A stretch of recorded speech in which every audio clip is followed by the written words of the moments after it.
Hello everybody, welcome to Pharma Box. तो आज हम पढ़ेंगे preparation and standardisation of solution के बारे में। पीसीआई के सिलेबस में हमें एनालिसिस में 7 कंपाउंड्स गिवन हैं जिनके स्टैंडर्ड सोल्यूशन बनाना हमें आना चाहिए। ठीक है, तो इसे हम ईजिली सिंपल तरीके में पढ़ेंगे। राइट, सबसे पहले हम एक एग्जाम्पल लेते हैं HCl, और बाकी सबका भी सेम ही रहता है। राइट, HCl, तो HCl का हमें बनाना है एक नॉर्मल या फिर एक मोलर सोल्यूशन। तो हमें सिर्फ दो फॉर्मूलाज पता होना चाहिए इसमें, मोलारिटी और नॉर्मेलिटी का। ये हमने पिछले वीडियो में पढ़ ही लिए हैं। राइट, तो हम देखते हैं कि हमें बनाना है, हमें हम लैब में गए और हमारे प्रोफेसर ने कहा कि 1 मोलर सोल्यूशन ऑफ HCl बनाओ। ठीक है, तो ठीक है, आपने कहा ओके हम बना देंगे। तो आपने क्या किया कि सबसे पहले भागे गए और बीकर ले लिया, और बीकर में आपने डाल दिया 1 लीटर सोल्यूशन। राइट, 1 लीटर आपने पानी डाल दिया कि भाई पानी तो चाहिए, हमें 1 लीटर चाहिए। अब आपने कहा कि हमें पता होना चाहिए मॉलिक्यूलर वेट क्या है HCl का। मॉलिक्यूलर वेट क्या है HCl का, H कितनी है, कितने एटम है H के, 1, और H का वेट कितना होता है, मॉलिक्यूलर मास कितना होता है 1, प्लस HCl का मॉलिक्यूलर मास कितना है, एक एटम का 35.5। राइट, तो इसका टोटल मॉलिक्यूलर मास हो गया 36.5। ओके, और अब आपने कहा कि अच्छा ये तो हमें इसका मॉलिक्यूलर वेट पता चल गया, वॉल्यूम भी पता चल गया। अब हमें ये देखना है कि हमने जो 1 लीटर पानी लिया ना उसमें कितना मिलाएं हम HCl कि 1 मोलर ऑफ सोल्यूशन बन जाए। राइट, अब कितना वे करना है वही तो पता नहीं होता। अब उसके बारे में देखते हैं कि 1 मोलर के लिए कितना चाहिए। तो उसको हम अजम्पशन ले लेते हैं कि ओके फाइन, वो x ग्राम है। और अब इसे फाइंड करेंगे हम कि 1 मोलर के लिए चाहिए होता है हमें x ग्राम HCl, 1 लीटर वॉल्यूम का सोल्यूशन और 36.5। इक्वेट किया और इक्वेट करके x का आंसर आ गया हमारे पास 36.5 ग्राम।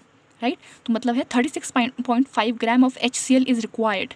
उसे हम मिक्स करेंगे 1 लीटर पानी में, जिसके वजह से हमें मिलेगा 1 मोलर ऑफ HCl। अच्छा, फिर क्या किया, एक ग्रुप को तो बोला 1 मोलर सोल्यूशन बनाओ, दूसरे ग्रुप को बोला तुम ना 3 मोलर सोल्यूशन बनाओ। तो 3 मोलर सोल्यूशन के लिए तो कैलकुलेशन अलग हो जाएगी, क्यों, क्योंकि वो तो हाई कॉन्सेंट्रेशन है। अब उसमें कितना HCl मिलाएं हम, कितना ग्राम X होना चाहिए। राइट, HCl कितना वे करें, तो सिंपल है, सबसे पहले आपने 1 मोलर का निकालना है। राइट, इसकी कैलकुलेशन निकाल दी। अब जितना X इसके लिए आया है ना, ये तो 1 मोलर के लिए आया, 3 मोलर के लिए कितना होगा, 3 × 36.5। बस जिसका जो आंसर आएगा वो ही जाएगा हमारे पास 3 मोलर ऑफ HCl के लिए। सिंपल। अच्छा, तीसरे ग्रुप को क्या बोला उन्होंने कि तुम ना 0.5 मोलर ऑफ HCl बनाओ, 0.5 मोलर ऑफ HCl का सोल्यूशन बनाओ। तो क्या करना है, कुछ नहीं, 0.5 को जो 1 मोलर का आंसर आया था ना आपका, उसके साथ इसको मल्टीप्लाई कर दो। बस सेम आ गया आपके पास आंसर। वही मल्टीप्लिकेशन का ट्रिक है इसमें।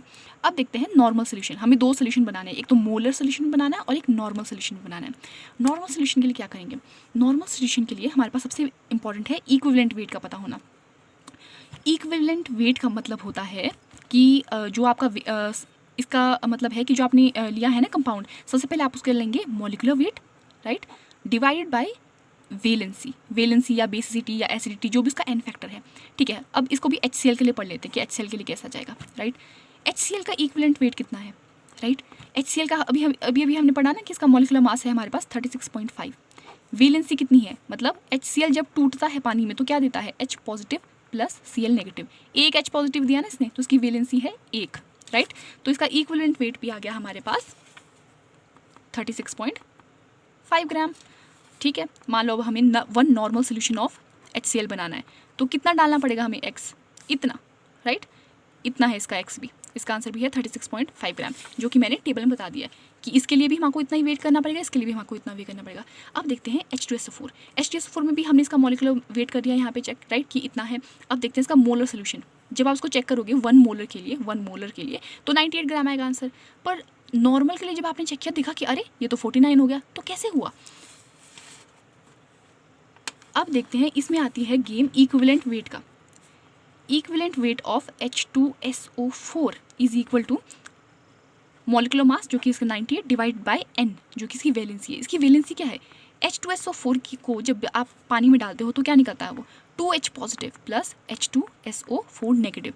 ये H कितने निकले, 2 ना, तो इसकी एसिड है ना, ये कितने एसिड क्या देता है, H पॉजिटिव देता है, प्रोटॉन देता है, तो इसने कितने प्रोटॉन दिए, 2 दिए। राइट, तो N इज इक्वल टू 2, और इसका इक्विवेलेंट वेट आएगा हमारे पास 49 ग्राम।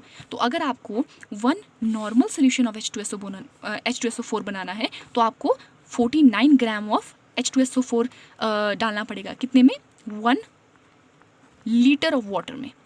ऑलराइट, ठीक है, तो इसी तरह हमने पढ़े हैं आगे और भी चीज़ें, जैसे कि ऑक्सैलिक एसिड है हमारे पास। ऑक्सैलिक एसिड को बनाते कैसे हैं एक्चुअली, ये मैंने जो लिखा है ना, इसका स्ट्रक्चर कैसा होता है ऑक्सैलिक एसिड का। ये होता है कार्बोक्सिलिक ग्रुप, और उसके साथ उसी के कार्बन में लगता है एक और कार्बोक्सिलिक ग्रुप, राइट, और हमारे पास मिल जाता है हमें ऑक्सैलिक एसिड। इन सब का मैंने मॉलिक्यूलर वेट एक चार्ट की फॉर्म में लिख दिया है। और इसमें एक और चीज़ है, दो हमारे पास सॉल्ट है, एक है सोडियम थायोसल्फेट और एक है सेरिक अमोनियम सल्फेट। तो यहाँ पे सेरिक अमोनियम सल्फेट में आप देख रहे हो ना कि 2H2 राइट, दो मॉलिक्यूल हैं H2 के, पानी के दो मॉलिक्यूल जुड़े हैं।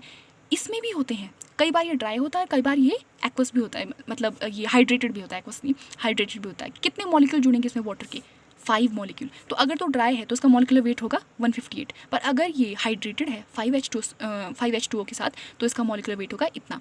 और यहाँ पे हमने बताया है कि अगर आपको एक मोलर सोल्यूशन बनाना है तो कितना वेट चाहिए आपको, और एक नॉर्मल सोल्यूशन बनाना है तो कितना वेट चाहिए आपको, ठीक है। और ये इसके साथ आप कॉरस्पॉन्ड कर सकते हो, ऑलराइट, ठीक है।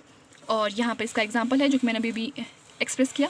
आगे पढ़ते हैं हम एक्यूरेसी। एक्यूरेसी का मतलब क्या होता है?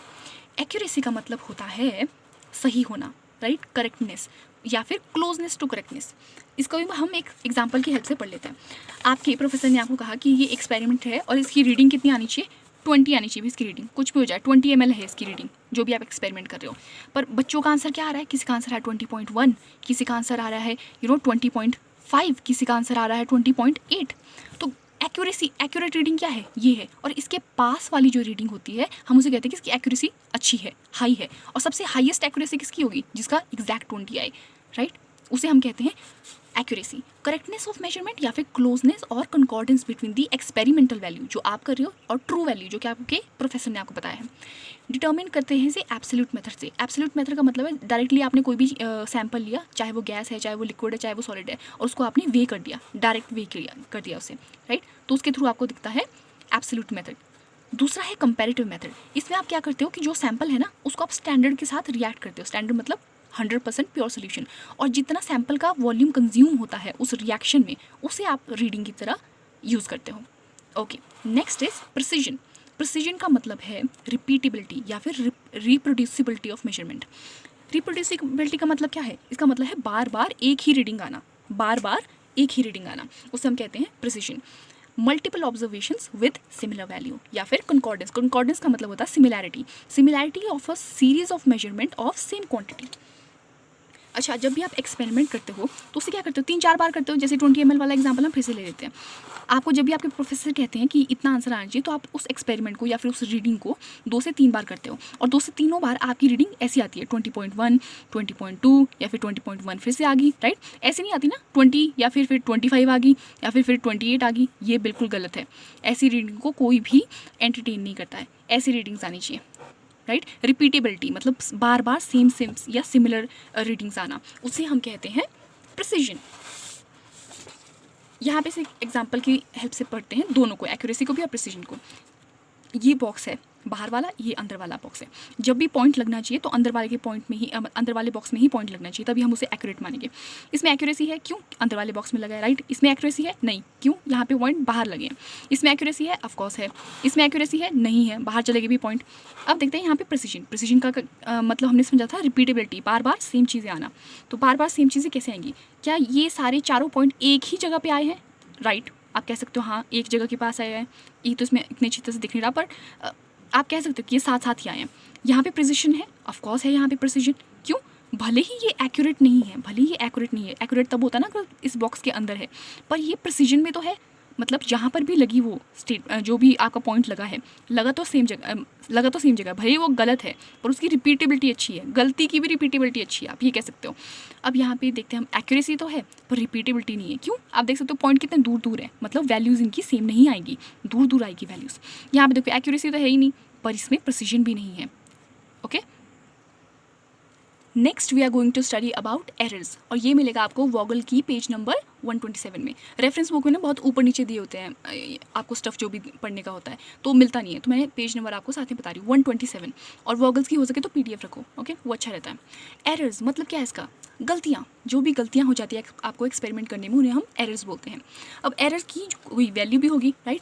एरर को आप कैसे फाइंड करेंगे? जो ट्रू वैल्यू, जो उसकी एक्चुअल वैल्यू होनी चाहिए थी, स्टैंडर्ड वैल्यू, माइनस जो आपको वैल्यू मिली है एक्सपेरिमेंटल वैल्यू, तो उसमें जो डिफरेंस होता है ना उसे हम कहते हैं एरर। और परसेंटेज एरर को क्या कहते हैं आप?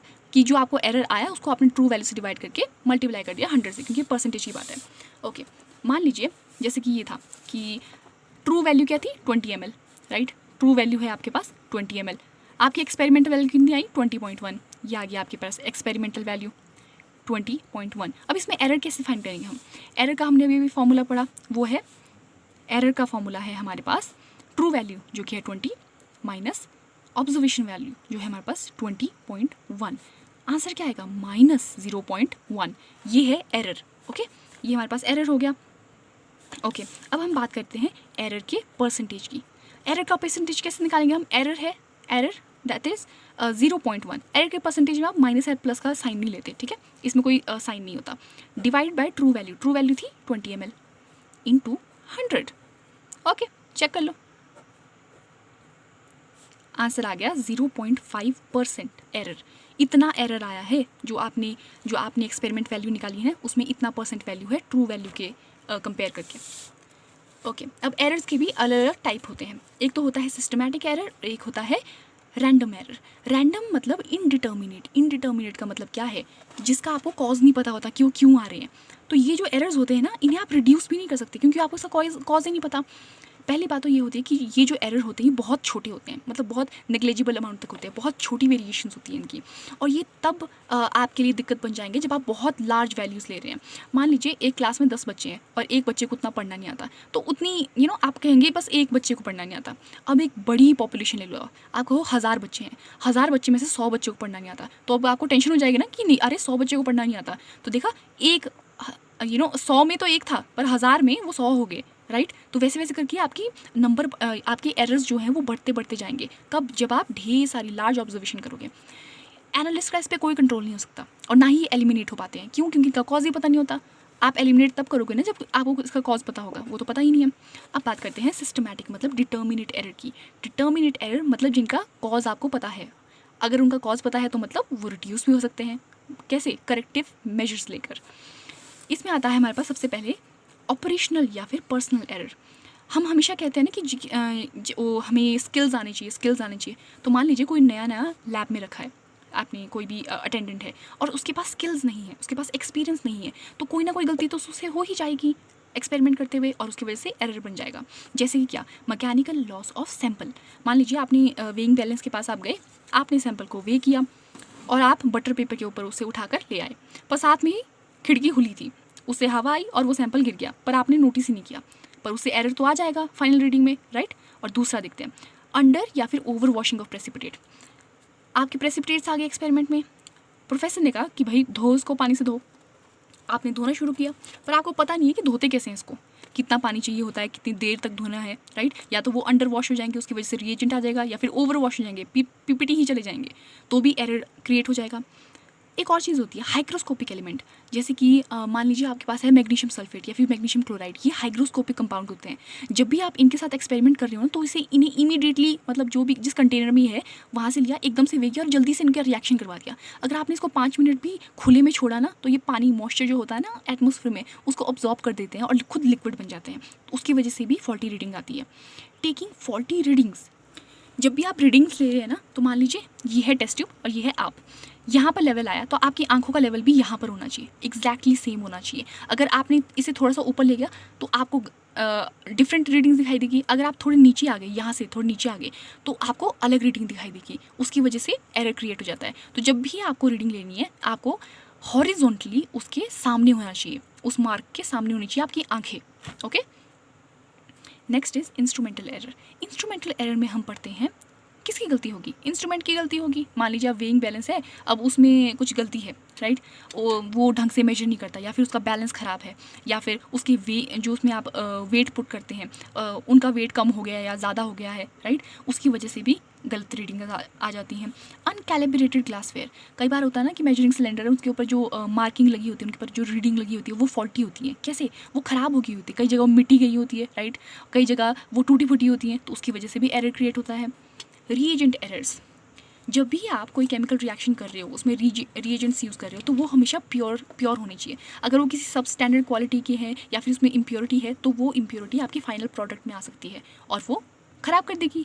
या फिर वो क्या कर सकता है रिएजेंट, अगर वो बहुत रिएक्टिव है ना, तो जो इंस्ट्रूमेंट आप यूज़ कर रहे हो उसकी वॉल्स के साथ वो रिएक्ट कर सकता है और उनको इरोड कर सकता है। वो इरोजन भी आपकी फाइनल रीडिंग में आ जाएगा और एरर क्रिएट कर देगा। या फिर आप कर सकते हो कि इसका जो कॉन्सेंट्रेशन है वो ही फॉल्टी था, रिएजेंट का कॉन्सेंट्रेशन ही फॉल्टी था। मान लीजिए जो आपका जैसे आपके पास मिथाइल फेनिलीन है, आपको वो बनाना था अल्कोहल के अंदर, पर किसी ने क्या किया, उसको पानी में मिला दिया, तो उसकी कॉन्सेंट्रेशन तो ख़राब होगी। क्यों? क्योंकि उसका रिएजेंट जो था वो एक्चुअली अल्कोहल था और आपने पानी ले लिया, तो उसकी वजह से भी एरर क्रिएट हो जाएगा। Error of methods. Error of methods कैसे पढ़ते हैं? जब भी हम कोई रिएक्शन करते हैं तो हम यूजुअली बोलते हैं कि या 1 या 2 स्टेप्स का रिएक्शन है, पर सारे रिएक्शन 1-2 स्टेप के नहीं होते। कई बार होता है जैसे आपके पास A + B = प्रोडक्ट, पर ज़रूरी नहीं है A + B can be equal to C + D, और C + D can be equal to E + L, और E + L आएगा एंड में आपके पास प्रोडक्ट लेके। तो ये वो होते हैं मल्टी स्टेप रिएक्शन, मतलब ढेर सारे स्टेप्स होते हैं। अब मल्टी स्टेप रिएक्शन में क्या होता है कि बीच में कई बार बाय प्रोडक्ट भी पड़ते हैं, राइट? वो बाय प्रोडक्ट भी आपके फाइनल प्रोडक्ट तक क्या पता सस्टेन हो जाए और वो क्रिएट करेंगे इम्प्योरिटी को, उसकी वजह से आ सकती है। दूसरा आ सकता है कि आपने सैंपल ढंग से लिया नहीं, ढंग से आपने उसको वे नहीं किया, या फिर ढंग से आपने उसको प्योरीफाई नहीं किया, उसकी वजह से आपके पास एरर आ सकते हैं। बाय प्रोडक्ट, इंटरमीडिएट जो हमने कहा था कि रिएक्शन के अंदर आते हैं, उसकी वजह से भी आ सकते हैं। इनकम्प्लीट रिएक्शन की वजह से भी आ सकते हैं। कई बार होता है कि हम क्या करते हैं कि एसिड और बेस का रिएक्शन करवाते हैं, तो हम कहते हैं कम से कम इसे 5 मिनट छोड़ दो, राइट? उसके बाद उसे चेक करना है, उसके बाद उसे प्रेसिपिटेट करना है, या फिर उसके बाद अपना फाइनल रीडिंग्स लेना। पर कुछ बच्चे होते हैं कि 2 मिनट बाद ही चल जाते हैं, बस हो गया, तो उसकी वजह से भी इनकम्प्लीट रिएक्शन की वजह से भी फॉल्टी रीडिंग आती है। क्यों? क्योंकि आपका प्रोडक्ट तो पूरा बना ही नहीं अभी। Next is additive errors. Additive errors क्या होते हैं? ये ऐसे एरर्स होते हैं जो पूरे एक्सपेरिमेंट में दिखते हैं। पूरे एक्सपेरिमेंट में कहीं ना कहीं कुछ ना कुछ ऐसा एरर होगा जो आएगा ही आएगा। और ये क्या होता है कि सैंपल के अमाउंट पे डिपेंडेंट नहीं होता। चाहे आप 1 ग्राम सैंपल के साथ करो, चाहे आप 10 ग्राम सैंपल के साथ करो, चाहे आप 100 ग्राम सैंपल के साथ करो, एडिटिव एरर आपको हर जगह सेम ही दिखेंगे। मतलब अगर वो 1 ग्राम में 1 ग्राम सैंपल लिया, तब आपको 0.1% एरर आया। फिर आपने 2 ग्राम सैंपल लिया, उसमें भी आपको 0.1% एरर आ रहा है, और 100 ग्राम सैंपल में भी आपको 0.1% एरर आ रहा है। तो ये रीडिंग्स किस एरर को शो करती हैं? ये करती हैं एडिटिव एरर को शो। ओके, और ये आता कैसे है? मान लीजिए आपने क्रूसिबल, जैसे कोई चाइना डिश होती है ना, मान लीजिए आप चाइना डिश या फिर कोई भी क्रूसिबल है, क्रूसिबल में हम कोई चीज़ को गर्म करते हैं, इन्फ्लेम करते हैं। यूजुअली हम उसकी ऐश को जब बनाना होता है उसे जलाकर उसको ऐश में कन्वर्ट करते हैं। मान लीजिए जब आप इस क्रूसिबल में आपने अपना कंपाउंड रखा, राइट? ये क्रूसिबल है और आपने इसमें अपना कंपाउंड को इंसिनरेट करने के लिए, मतलब उसको जलाने के लिए रखा, उसको ऐश में कन्वर्ट करने के लिए रखा। तो क्या क्या जो क्रूसिबल है ना, ये भी थोड़ा जल गया, ये जल गया, तो इसकी भी थोड़ी सी ऐश बन के इस कंपाउंड के अंदर आ गई, राइट? अब ये क्रूसिबल तो सेम ही रहेगा ना, चाहे इसमें 2 ग्राम डालो, चाहे 4 ग्राम डालो, चाहे 10 ग्राम डालो। अब हर बार ये उतना ही अमाउंट, मतलब उतना ही एरर आपके मेन सैंपल के अंदर ऐड करता जाएगा, उसे हम कहते हैं additive error. Next are proportional errors. Proportional error का मतलब है जैसे जैसे आपके सैंपल का प्रोपोर्शन बढ़ेगा। एडिटिव एरर में होता है कि सब कुछ सेम होता है, पर प्रोपोर्शनल एरर में जैसे जैसे सैंपल का अमाउंट बढ़ेगा आपका एरर भी बढ़ता जाएगा। मतलब अगर आपने 1 ग्राम सैंपल लिया तो परसेंटेज एरर कितना आया? 0.1%। 5 ग्राम सैंपल में वो बढ़ के हो गया 0.5%। 10 ग्राम सैंपल में वो बढ़ के हो गया 1% एरर। एरर जो है वो धीरे धीरे करके जैसे जैसे अमाउंट बढ़ता गया सैंपल का, वैसे वैसे एरर भी बढ़ता गया। मतलब सेम प्रोपोर्शन में बढ़ता गया, जैसे अमाउंट बढ़ा वैसे एरर का प्रोपोर्शन भी बढ़ता गया। और ये भी कैसे होता है? ये होता है इम्प्योरिटी इन सैंपल या फिर इनकरेक्ट कॉन्सेंट्रेशन ऑफ सोल्यूशन की वजह से। अब हमने एरर्स तो पढ़ ही लिए, अब देखते हैं कि इन एरर्स अगर अराइज हो गए तो इसे मिनिमाइज़ कैसे किया जाए। सबसे पहले आपको कुछ सावधानियां बरतनी है। पहला तो ये कि जो भी आप एपरेटस यूज़ कर रहे हो वो हमेशा कैलिब्रेटेड हो, अच्छे से उसमें रीडिंग्स जो है वो मार्क्ड होनी चाहिए। अगर वो रीडिंग्स मार्क्ड नहीं है तो उसमें करेक्टिव मेजर्स लो कि भाई इसकी मार्किंग करो, इसकी क्लीनिंग करो अच्छी से। Next is running a blank determination. Blank determination करते हैं आप हर एक चीज़ के लिए, चाहे स्टैंडर्ड सोल्यूशन हो, चाहे रिएजेंट हो, चाहे वेसल्स हो।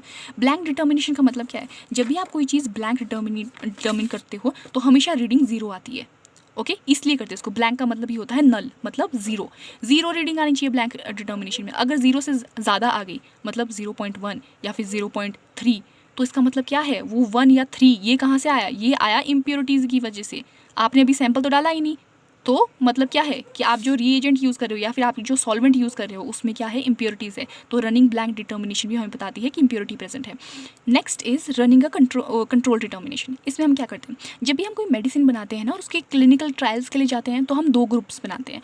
एक ग्रुप को हम देते हैं प्लेसिबो और दूसरे ग्रुप को हम देते हैं एक्चुअल मेडिसिन। प्लेसिबो कुछ नहीं होती, वो डिस्टिल्ड वाटर होता है, राइट? पर उसको हमें यूज़ करना पड़ता है। तो थोड़े से टाइम बाद हम जाते हैं और फिर से जो इंडिविजुअल्स होते हैं हर एक ग्रुप में, दोनों ग्रुप में, प्लेसिबो के ग्रुप में और मेडिसिन के ग्रुप में, उनकी बॉडी को हम ऑब्जर्व करते हैं कि किस में बेटरमेंट आई, किसकी डिजीज़ अच्छे से क्योर हो गई है। प्लेसिबो से अगर बेटर रिजल्ट आए हैं, मैनी फोल्ड्स बेटर रिजल्ट आया है, तो हम कहते हैं कि जो हमने मेडिसिन बनाई है वो वर्क करती है। अगर उससे अच्छे रिजल्ट नहीं आए हैं या फिर उसके कंपेरेटिव हम कहें कि उतने ही रिजल्ट आए हैं, तो इसका मतलब है कि जो मेडिसिन है उसका कोई इफेक्ट बॉडी पे शो नहीं होता है।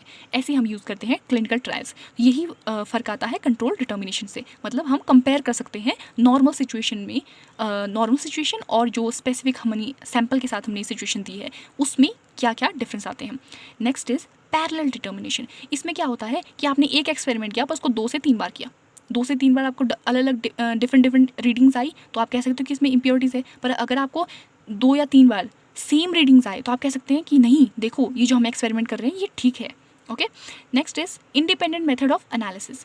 इंडिपेंडेंट मेथड ऑफ एनालिसिस का मतलब है डिफरेंट टाइप ऑफ टेस्ट करना। आपके पास एक सैंपल है, मान लीजिए आपके पास है ग्लूकोज, आपने ग्लूकोज की प्रेसिपिटाइजेशन भी करवा दी, वैसे ग्लूकोज के प्रेसिपिटेशन उतने बनते नहीं है। मान लीजिए आपके पास एक सैंपल है ग्लूकोज, तो ग्लूकोज की आप स्पेक्ट्रोफोटोमीटर भी कर रहे हो, उसकी आप फ्लेम फोटोमीटर भी कर रहे हो, मतलब 2-3 टेस्ट करवा रहे हो एक साथ, राइट। उसे हम कहते हैं independent method. Amplification method. Amplification method का मतलब क्या है? इसका मतलब है जब भी कोई एलिमेंट जो बहुत छोटी अमाउंट में है, बहुत ही छोटी अमाउंट में वो प्रेजेंट है, तो उसको आपको डिटर्मिन करना है। और ये बहुत रिस्की होता है। क्यों? क्योंकि वो इतने छोटे अमाउंट में है, अगर वो गुम हो गया तो, मतलब अगर सैंपल ही ख़त्म हो गया या फिर वो हाथ में आपके आया ही नहीं, तो दिक्कत हो जाएगी ना, क्योंकि वो इम्प्योरिटी की तरह एक्ट करेगा आपके ड्रग में। देख लेते हैं इसे हम कैसे करते हैं। इसे हम क्या कहते हैं, मान लीजिए ये है आपके पास ड्रग, और ड्रग में आपके पास आ गई कोई इम्प्योरिटी, राइट, और ये बहुत माइन्यूट है, वेरी वेरी लेस, बहुत कम है ये। तो इस इम्प्योरिटी को आप रिएक्ट करवाओगे किसी किसी केमिकल के साथ रिएक्ट कराओगे जिसके साथ ये 2 या 2 से ज़्यादा मॉलिक्यूल्स बनाए। मतलब इम्प्योरिटी प्लस मान लीजिए ये सी है, कोई कैटलिस्ट है सी, इम्प्योरिटी कैटलिस्ट के साथ एक्ट करके बनाती है ए, बी और डी, और ये इन सब में इम्प्योरिटी होती ही होती है। मतलब ये इम्प्योरिटी का कोई ना कोई कंपोनेंट इन तीनों में होता है। अब इम्प्योरिटी को तो आप डिटर्मिन कर नहीं सकते थे क्योंकि ये बहुत कम थी, पर इन तीनों को आप वे कर सकते हो, इन तीनों को आप वे कर सकते हो और आप बता सकते हो कंपेयर करके कि देखो ये तीनों तभी बनेंगे जब इम्प्योरिटी प्रेजेंट होगी, अगर इम्प्योरिटी प्रेजेंट नहीं होगी तो ये तीनों तो बनेंगे ही नहीं। तो मतलब अगर ये तीनों बन रहे हैं तो इसका मतलब ये है कि इम्प्योरिटी हमारी प्रेजेंट है। ऑलराइट, यही हम करते हैं एम्प्लीफिकेशन मेथड में। किसी एलिमेंट को रिएक्ट कराते हैं इस तरीके से कि वो 2 या 2 से ज़्यादा रिजल्टेंट मॉलिक्यूल दें, और उन्हीं रिजल्टेंट मॉलिक्यूल को वे करके हम कंपेयर करा सकते हैं कि देखो ये माइन्यूट क्वांटिटी में भले ही प्रेजेंट हो पर ये प्रेजेंट है। Next is isotopic dilution. ये बड़ी इंटरेस्टिंग चीज़ है, आइसोटोपिक डाइल्यूशन। आइसोटोपिक डाइल्यूशन में आप क्या करते हो, कोई रेडियो एक्टिव एलिमेंट लेते हो, वो क्या करता है, रेडिएशन इम्पार्ट करता है, राइट। और ये है आपका एलिमेंट जिसे आप मेजर करना चाहते हो कि ये प्रेजेंट है कि नहीं है। अब रेडियो एक्टिव एलिमेंट से निकली रेडिएशन वो पड़ी एलिमेंट के ऊपर और उसने इसको भी रेडियो एक्टिव बना दिया, राइट। यही है इसकी प्रोसेस का मतलब। पहली थी ये, और रिएक्शन के बाद क्या हुआ कि रेडियो एक्टिव रहा ही, उससे तो रेडिएशंस आ ही रही हैं, पर साथ ही साथ जो आपका एलिमेंट था उसको भी इसने रेडियो एक्टिविटी में चेंज कर दिया। क्यों? क्योंकि इसके ऊपर इसकी रेडिएशंस पड़ी, अब ये भी रेडियो एक्टिव हो गया। अब आप मेजर कैसे करेंगे, रिएक्शन से पहले मतलब इनिशियली रेडियो एक्टिव की इंटेंसिटी सिर्फ आर की वजह से थी, राइट। तो हम कह सकते हैं कि 10% इंटेंसिटी थी। रिएक्शन के बाद ये एलिमेंट भी रेडियो एक्टिव हो गया, तो अब हम कह सकते हैं कि इसकी रिएक्टिविटी है, इन पूरे मिक्सचर की रिएक्टिविटी आ गई हमारे पास 100% रेडिएशंस की वजह से, राइट। रेडिएशंस मेजर कर रहे हो तो मतलब एलिमेंट की वजह से कितनी रिएक्टिविटी आई, इसकी आई 100 माइनस 10, मतलब फाइनल माइनस इनिशियल, और आंसर आया 90%। हम कह रहे हैं कि 90% रेडियो एक्टिविटी सिर्फ उस एलिमेंट की वजह से आई जिसे हम डिटर्मिन कर रहे हैं, और उसी के थ्रू हम उसका मास पता करते हैं, जैसे कि मास स्पेक्ट्रोफोटोमीटर में पता करते हैं, राइट। तो ये होता है हमारे पास isotopic dilution. Next we have significant figures. ये वो फिगर्स होती हैं जो ज़रूरी होती हैं एक्यूरेट डाटा को कलेक्ट करने के लिए। सिग्निफिकेंट वो फिगर्स होती हैं जिसमें प्रिसीजन और एक्यूरेसी के चांसेस बहुत हाई होते हैं, तभी हम उन्हें रेकमेंड करते हैं एक्सपेरिमेंट में यूज़ करना। पहले हम रूल देख लेते हैं कि सिग्निफिकेंट फिगर्स होती कौन कौन सी है। एक्सपोनेंशियल पावर आपको पता है ना, 10⁻² हो गया, 10⁻³ हो गया, ये नॉन सिग्निफिकेंट होती है, नहीं कभी भी हम इंक्लूड नहीं करते। जैसे कि मान लीजिए आपके पास कोई टर्म है 6 × 10⁻⁴, इसमें सिग्निफिकेंट फिगर कितनी है, सिर्फ एक 6, ये नहीं है, ये नॉन सिग्निफिकेंट है, ठीक है। नेक्स्ट इज कांस्टेंट नंबर्स, जैसे होता है ना इन्फिनिटी है, पाई है, म्यू है, तो ये सारे भी नॉन सिग्निफिकेंट होते हैं, इन्हें हम इंक्लूड नहीं करते। नेक्स्ट स्टार्टिंग ज़ीरो, जो भी स्टार्टिंग के ज़ीरो होते हैं वो हमेशा नॉन सिग्निफिकेंट होते हैं, चाहे वो डेसिमल से पहले हो चाहे डेसिमल के बाद हो। Starting zeros are always non significant. इसमें कितनी न्यूमरल्स हमारे पास 1 2 3, राइट, पर ये स्टार्टिंग के ज़ीरो, इनको हम इंक्लूड नहीं करेंगे, तो मतलब सिग्निफिकेंट फिगर कितनी है, सिर्फ एक। इसमें देखो कितनी सिग्निफिकेंट फिगर है, ये 2, क्यों, क्योंकि ये सारे तो स्टार्टिंग के ज़ीरो है। यहाँ पे देख लीजिए, यहाँ पे 3 है, और यहाँ पे देखो कितने, यहाँ पे आंसर आएगा 1 2 3 4 5, यहाँ पे क्यों, क्योंकि ये ज़ीरो स्टार्टिंग में नहीं है, ये बीच में है, राइट। स्टार्टिंग के ज़ीरो इंक्लूड नहीं होंगे, पर अगर बीच में आते हैं तो हम उन्हें सिग्निफिकेंट मानते हैं। एंडिंग ज़ीरो, अगर कोई ज़ीरो मान, ये हमने स्टार्टिंग ज़ीरो की बात की, मान लो कोई ज़ीरो एंड में आ रहा है, तो क्या वो सिग्निफिकेंट है, वो सिग्निफिकेंट होगा, पर तभी होगा अगर वो डेसिमल के बाद आए, ओके। चलो एग्जाम्पल से देखते हैं, 1 2 3 4, ये ज़ीरो बाद में आ रहा है, राइट, एंडिंग ज़ीरो है, पर क्या ये डेसिमल के बाद आया, नोप, तो ये सिग्निफिकेंट नहीं है। यहाँ पे देखो 1 2 3, 3 ज़ीरो है, डेसिमल के बाद तो है, पर ये स्टार्टिंग ज़ीरो, ये एंडिंग ज़ीरो नहीं है, एंडिंग ज़ीरो चाहिए हमें, स्टार्टिंग ज़ीरो नहीं, एंडिंग ज़ीरो है, नोप, तो ये नॉन सिग्निफिकेंट है। यहाँ पे देखो एंडिंग ज़ीरो, यस, पर क्या एंडिंग ज़ीरो कौन से, डेसिमल के बाद के एंडिंग ज़ीरो ओनली, तो मतलब ये सारे सिग्निफिकेंट हो गए, 1 2 3 तीनों टर्म सिग्निफिकेंट होगी। यहाँ पे देखो एंडिंग ज़ीरो, यस, डेसिमल के बाद, यस, सिग्निफिकेंट। यहाँ देखो, अब नेक्स्ट देखते हैं, zero in between 2 non zero figures, those are significant. यहाँ पे देखो 1 1, इनके बीच में क्या है, ज़ीरो, क्या ये स्टार्टिंग ज़ीरो है, नोप, क्या ये एंडिंग ज़ीरो है, नोप, ये 2 न्यूमरल के बीच का ज़ीरो है, तो इसको हम सिग्निफिकेंट मानेंगे। आगे देखते हैं 0 0, क्या ये स्टार्टिंग ज़ीरो है, नोप, क्या ये एंडिंग ज़ीरो है, नोप, बीच का ज़ीरो है इन दोनों का, चाहे डेसिमल के बाद हो चाहे पहले हो, तो मतलब ये सिग्निफिकेंट है। यहाँ पे देखते हैं स्टार्टिंग ज़ीरो, इनको तो हम इंक्लूड नहीं करेंगे, क्यों, क्योंकि ये तो नॉन सिग्निफिकेंट होती है। यहाँ से देखो, पर ये देखो ये दोनों के बीच में है, मतलब न्यूमरल्स के बीच में है, तो ये सिग्निफिकेंट है। यहाँ पर भी ईजिली पता चल रहा है सिग्निफिकेंट है। अब देखते हैं एक और लास्ट इसका रूल इज़, जितने भी नॉन ज़ीरो फिगर्स होते हैं ना, 1 2 3 4 5 6 7 8 9, ये सारे सिग्निफिकेंट होते हैं, चाहे डेसिमल से बिना डेसिमल के हो, चाहे डेसिमल के आगे हो, चाहे पीछे हो, हमेशा सिग्निफिकेंट होंगे। इसमें कितनी सिग्निफिकेंट फिगर्स हैं, 1 2 3 1 2 3 1 2 3, ऑल आर सिग्निफिकेंट। अब देखते हैं हम सिग्निफिकेंट फिगर्स को यूज़ कैसे करते हैं, राइट। मान लीजिए आपको कहा आपके प्रोफेसर ने कि इन दोनों के बीच की वैल्यू क्या होती है, 20.5 ml और 20.7 ml, इनके बीच की वैल्यू क्या होती है। मैक्सिमम बच्चे लिखेंगे 20.6, पर कुछ बच्चे होंगे बीच में जो लिखेंगे 20.60, तो ये गलत हो गया, ये सेम हो गया, ये सही है, right, this one is correct but this one is wrong. Why is it wrong, क्यों, 20.60 ये इन दोनों के बीच की टर्म नहीं है, ये 20.59 ml और 20.61 ml के बीच की टर्म है, ओके। इसलिए हम कहते हैं सिग्निफिकेंट डिजिट सेम होनी चाहिए, 1 2 3 1 2 3 1 2 3। यहाँ पे देखो कितनी है, 1 2 3 4, ऐसे हो जाएगी दिक्कत, ओके। अब देखते हैं वेइंग में, कई बार हमारे पास ऐसे 0 0 लंबे लंबे ज़ीरो आ जाते हैं, ढेर सारे ज़ीरो आ जाते हैं, हम उनको कैंसिल करते हैं, डायरेक्ट क्या लिखते हैं, 5.26 ग्राम, ये भी गलत होता है, क्यों, यहाँ पे देखो टर्म्स कितनी है, 1 2 3 4, ओके, ये 1 है, ये होगी यहाँ पे 10, ये होगी यहाँ पे 100, ये होगी यहाँ पे 1000, मतलब ये है मैक्रोग्राम। ये कितनी है, 1 2 3 मिलीग्राम, 1 2 सेंटीग्राम, तो इसकी वजह से भी डिफरेंस क्रिएट होता है। अब हम देखते हैं राउंड ऑफ कैसे करें क्वांटिटीज़ को। मान लीजिए आपके पास ये फिगर आ गई, आप चाहते हो इसका कोई राउंड ऑफ चाहिए, मतलब राउंड ऑफ करना मतलब उस टर्म को छोटा करना, और छोटा करके क्या होता है कि आप इसको अपने लिए ईजी कर सकते हो कैलकुलेट करना।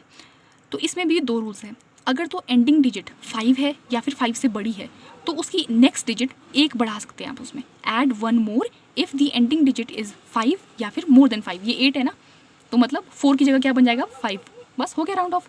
मान लीजिए ending figure is less than 5, तो फिर क्या होगा, इसकी डिजिट सेम रहेगी, ओके। ऐसे हम राउंड ऑफ करते हैं। अब सिग्निफिकेंट फिगर्स को यूज़ करना है एडिशन और सब्सट्रैक्शन में, कैसे यूज़ करेंगे। मान लीजिए आपको ये सब सारी टर्म्स आपको या फिर ये टर्म्स आपको करनी थी, सम करना है इसका, इन्हें ऐड करना है, तो सबसे पहले चेक करो कि इन सब में कितनी सिग्निफिकेंट फिगर्स हैं, उन सबको लिख लो। इसमें कितनी है, 1 2 3, राइट, इसमें कितनी है, नॉन ज़ीरो के बीच का ज़ीरो है ना, तो सिग्निफिकेंट होगा 3, स्टार्टिंग ज़ीरो है, सिग्निफिकेंट नहीं होगा, मतलब सिर्फ ये सिग्निफिकेंट है, राइट, 3 3 3 3, ओके। रिजल्ट आपने इसको सम कर दिया, अरे वाह सारे सेम है, आपने इसको सम भी कर दिया, पर सम करके कितना आया, 1 2 3 4 5 6 डिजिट्स हैं इसमें, 6 सिग्निफिकेंट डिजिट्स हैं, ये गलत है। सब में सेम होनी चाहिए, या तो सब में सेम होनी चाहिए और आंसर में भी सेम होनी चाहिए, या फिर जो सबसे कम डिजिट है ना, मान लो किसी अगर इसमें इनमें से किसी में 2 सिग्निफिकेंट डिजिट्स होती तो आंसर में भी 2 सिग्निफिकेंट डिजिट्स होनी चाहिए थी, ठीक है। इसे आप राउंड ऑफ कर दोगे और आंसर ऐसे ले आओगे, राइट। नेक्स्ट देखते हैं मल्टीप्लिकेशन और डिवीजन। इसमें आपको बेस्ट समझ आएगा। सिग्निफिकेंट फिगर जो रिजल्टेंट मतलब जो आपका आंसर आया है उसमें जितनी सिग्निफिकेंट फिगर्स होती हैं वो कितनी होनी चाहिए, मतलब इतना लंबा आंसर भी आ सकता है ना। अब आप कह रहे हो कि अच्छा मुझे इसे राउंड ऑफ करना है, तो राउंड ऑफ करते टाइम भी सिग्निफिकेंट फिगर्स का ध्यान रखना पड़ेगा। तो कितनी सिग्निफिकेंट फिगर मैं रखूँ, उतनी रखो जितनी सबसे कम हो। इक्वेशन में जितनी सबसे कम होती है उतनी ही सिग्निफिकेंट आंसर में होनी चाहिए। इसमें 3 है, इसमें 4 है, इसमें 4 है, आपने का कोई राउंड ऑफ नहीं किया, आपने इसको डायरेक्टली मल्टीप्लाई कर दिया, ठीक है, मान लिए आंसर आ गया ये। अब इसे मैं मानूँ कि नहीं मानूँ, इसे आप तब मानो जब इनमें से जो सबसे कम है ना सिग्निफिकेंट फिगर उतनी ही इसमें भी हो, तभी हम उसे सिग्निफिकेंट नंबर बोलेंगे। डिवीजन में भी सेम होता है। इसमें देखो कितनी है, 3 सिग्निफिकेंट फिगर है, इसमें 2 सिग्निफिकेंट फिगर है, तो इसका मतलब है 2 सिग्निफिकेंट फिगर ही होनी चाहिए आंसर में भी। चाहे जितना भी लंबा आंसर आ जाए उसको आप राउंड ऑफ कर दो, और राउंड ऑफ करना मैंने सिखा दिया है, राउंड ऑफ करो और इतना राउंड ऑफ करो कि आंसर में भी 2 सिग्निफिकेंट डिजिट्स आए। ऑलराइट, तो अब मिलते हैं नेक्स्ट वीडियो में। Thank you.